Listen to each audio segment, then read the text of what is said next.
अस्सलामुअलैकुम, आप देख रहे हैं के न्यूज़ HD। मैं हूं रैनाला। खबर शामिल करते हैं रैनाला खुर्द से।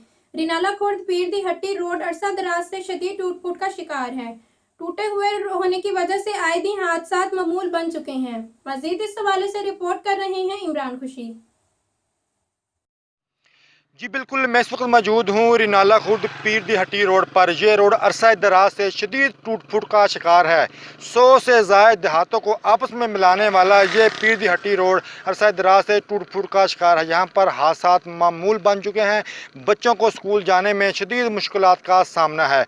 रोड टूट फूट होने की वजह से जगह जगह गड्ढे पड़े हुए हैं। जब कभी बारिश होती है तो यही रोड तालाब का मंजर पेश करता है। मेरे साथ कुछ लोग मौजूद हैं, उनसे जानते हैं कि इस रोड के हवाले से तब्दीली सरकार से क्या कहते हैं। जी भाईजान, ये जो रोड है अरसा दराज से टूट फूट का शिकार है। यहाँ पर रोज़ हादसात होते हैं। हमारी हुकूमत से ये गुजारिश है कि इस रोड को दोबारा तामीर करवाया जाए। जी आपने सुना, लोगों का कहना है कि हुकूमत को चाहिए कि इस रोड को अरसे नौ तामीर किया जाए। जी।